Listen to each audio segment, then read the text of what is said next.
Hello everyone, this is Vipul Goyal from Department of Electronics and Communication Engineering, Government Engineering College, Bhartpur. In the continuation of the e-lecture series, today we will study about carbon nanotubes. As the name suggests, these are the tubes or a tubes-like structure that is made of carbon and having dimensions or diameter in the nanometer scale range. So we'll understand it in detail. So what we are going to study about carbon nanotubes, what are carbon nanotubes, about their classification, what is the procedure of their fabrication or synthesis, about their properties, whether it is mechanical, chemical, or other relevant properties. Then we look for the potential applications of carbon nanotubes. Again, then we will look for the challenges, like we understand in case of nanosensors and nanomedicines, and then we will summarize the whole topic. So, what are carbon nanotubes? As I told you, it's a tube or a tube-shaped material that is made of carbon and have diameter or overall dimensions in the nanometer scale range.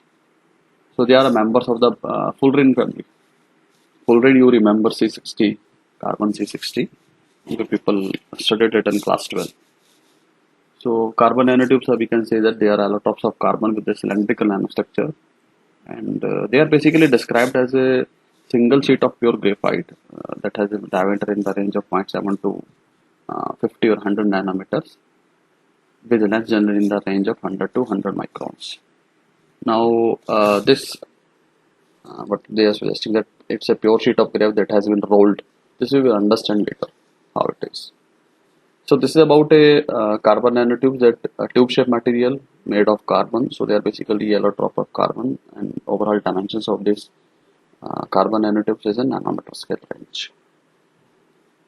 Now this is a classification of carbon nanotubes. They are of two types: single-walled carbon nanotubes and multi-walled carbon nanotubes. Now once we will able to understand single-walled carbon nanotubes, if we continue to roll the sheets of single-walled carbon nanotubes, we will get multi-walled carbon nanotubes. So what are single-walled carbon nanotubes? This it is. This is what I told, that this is a single sheet of graphite that has been rolled up to make a single-walled carbon nanotube. So these are the carbon nanotubes which we discussed in the overview of this carbon nanotubes. So this we can see. Okay, first we will discuss this. The diameter is in the range of 1 nanometer. Their band gap is 0.2 electron volt. It is somewhere around 1 to 50 nanometer, you can say. Their band gap is 0 to 2 electron volt, and one atom thick layer of graphene into the seamless cylinder. So this is only one layer of atoms, and their electrical conductivity can show their metallic or semiconducting behavior. So we can say that their electrical properties are very good. Now we can see this hexagonal structure here. So they are rolled up like a continuously unbroken hexagonal mesh with carbon molecules at the apex of this hexagon. We can see this 1, 2, 3, 4, 5, and 6. So this is a hexagonal mesh, and so on. So these all the atoms are lying in a hexagonal way, and on the apex of this hexagon, these are the carbon atoms that are lying. So this we will get a sheet like this. Again, this hexagon 1, 2, 3, 4, 5, and 6. So this continuous sheet is rolled up to get a single-walled carbon nanotubes. So this is single-walled carbon nanotubes, which is having a cylindrical structure made of carbon, because this graphene is a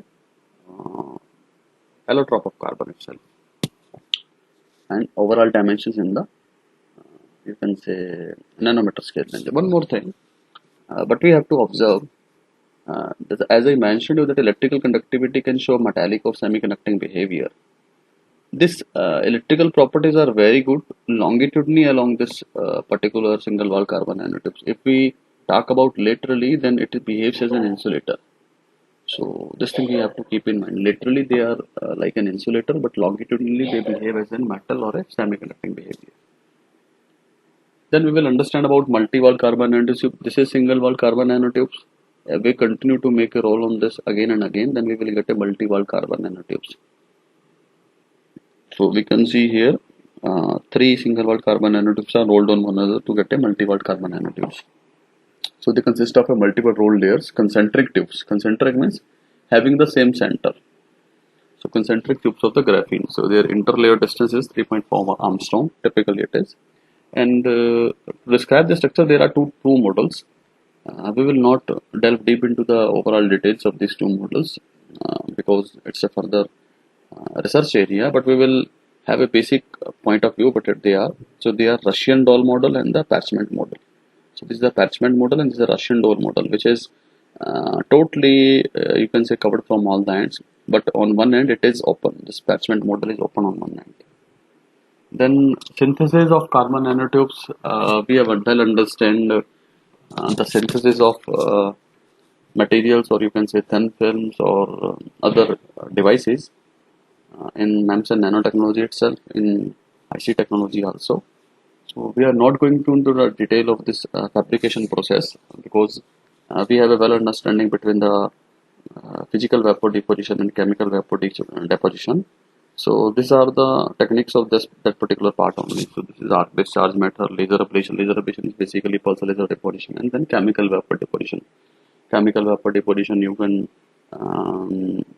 either take an example of a spin coating, you can take an example of a you can say dip coating, spin coating, dip coating, and lot of other techniques are there.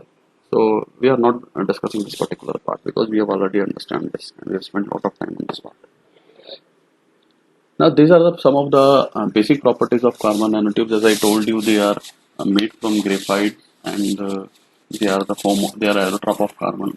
They are one of the strongest material that are available with us. So their flexibility, their stiffness is very good. Then their hardness is even you can say greater than the diamond, which we used to consider the hardest material. If you remember it correctly, during the time of discussion of this silicon fabrication from the ingot process, so whatever be the Cholesky process chamber inside is there, that is made of diamond or graphite. Reason because it is considered to be the hardest material. Now nanotubes are even harder than the diamond. So now you can imagine what sort of hardness it has. About the electrical properties, I told you the electrical properties are like that of a metallic or a semiconducting behavior nature. So because of the symmetry in the sense because we are getting the hexagonal, that's what symmetry, we are getting the hexagonal chain continuously. So whatever be the behavior in one chain, we will get that behavior in the throughout the structure. So that is unique. So symmetry and unique electronic structure of the graphene. So they have very high current carrying capacity, as I told you, along the longitudinal sides, because along the lateral they are behaving like an insulator. This is we have mentioned in thermal properties. They are expected to be very good thermal conductors along the tube, but good insulators laterally to the tube axis. So this we have to keep in mind. And one more thing, as of now, it is in you can say trial phase that we are trying to find out the better materials for this particular part. What it is, and this EM wave absorption, because scientists are working on that, whatever be the gap in between that hexagonal structure, we can fill it with some of the metals and we can try to increase the absorption effectiveness of this carbon nanotubes. So from there we can, it could be a potential application for the microwave region. So we are still working on this, so this is in trial phase. So these are some of the potential applications: structural, electromagnetic, electroacoustic, chemical, mechanical. Then being a very good semiconducting or metallic behavior, they can be used in either transistors or interconnects, or you can say any kind of design and automation industry. And then medicines, hope you remember yesterday also we discussed some of the portion of this part, wherein nanomedicines are used to target the molecular level you can say disease, and then we'll try to we can diagnose it, early detection it, and then we'll try to repair it. We took a particular example of cancer cells where thermotherapy we are using by hitting the by utilizing the nanoparticles in the target area, which where nanoparticles are releasing the energy within that particular localized area, and thereby not affecting the nearby region. So whenever we are delivering the medicine in the body, instead of using the glass pipettes, we can use the carbon nanotubes. So this we can do, and they have a very better results. And some of them are in trial phase, some are already in use. Then mechanical being because of very good strength, their mechanical strength, and they can be used structural because they are even stronger than hardened, so they can be proposed in some of the structures. Electromagnetic, as I told you, we are working on the effective absorption of this carbon nanotubes by utilizing some of the metals within the gap in the hexagonal structure. Then chemical properties, again, we can look for the better structures of this, though as of now this is the only available structure with us. So by utilizing being a member of the fullerene family, we can utilize in some of the potential applications of the chemical side.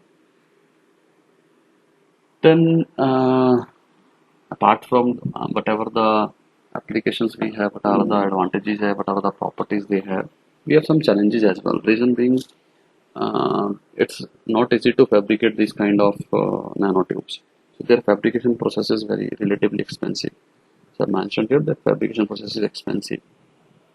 Second thing, whatever be the synthesis technique we are using, this PVD or CVD, during the time of fabrication we would not able to maintain the proper if we would not able to maintain the proper vacuum inside the chamber, then the purity of these carbon nanotubes will not be able to achieve, because instruments are not so much sophisticated, so we can say that their level of purity is generally less in case of in most of the synthesis techniques, whether it is PVD or CVD. Then being we are working on the nanoscale level, so it would be very difficult to work with them. Reason being, they are very small, so extremely small, so they are difficult to work with. Another thing that because we don't have so much of expertise as of now, people are still working on on them. They are in trial phase, so we don't have full understanding about their behavior, how they behave in different kind of environments. So still we have all the research and research related you can say facilities, but still we can't understand, or we don't fully understand exactly how they work. Then toxicity, as I explained in the nanomedicines also, sometimes what happen whenever we're delivering a nanomedicine to a particular target, so though they are working on a molecular level, it's a molecular level technology, but sometimes instead of localized area, they also you can say disturb the immune system of the nearby region as well. So same is the case with the carbon nanotubes. Sometimes they cross the membrane barriers, and thereby they can induce harmful effects such as inflammatory and fibrotic reactions. Then crystallographic defects. Uh, these crystallographic defects basically lies within the material itself, so which affect the material properties. So defects can occur in the form of atomic vacancies. Hope you remember, we understand in our initial lecture during ICT what are Frankel defects, what are Schottky defects. When a particular atom uh, leave its regular site and goes to either on the surface, so that is known as void. But when a nearby when a foreign atoms, or you can say when a regular atom leave its site and then occupy a nearby interstitial site, then it is a Frankel defect. Frankel defect in the sense occupying the interstitial vacancy plus leaving its regular site. So this type of defects can basically, these are the challenges in carbon nanotubes. Now to summarize it, there we can say that it's a potential field, and because of the lack of commercial feasibility and you can say purification fabrication process as of now is not so available, so they are not widely used as of now, but down the line they can be a game changer. And second thing, if we would be able to overcome these kind of challenges which we discussed just now, they can spark a revolution in the industry in the coming decade. And on the positive end, we can say that being a very good mechanical properties, their electrical properties are very good, their thermal properties are very good, they have very unique electronic properties, so they can be a potential game changer in the coming future technologies. So this is all about your carbon nanotubes. Just go through it. If you have any doubt, do let me know. Drop a message. Till then, prepare for your random examinations. They are lying up shortly. And stay at your home, stay safe, stay healthy.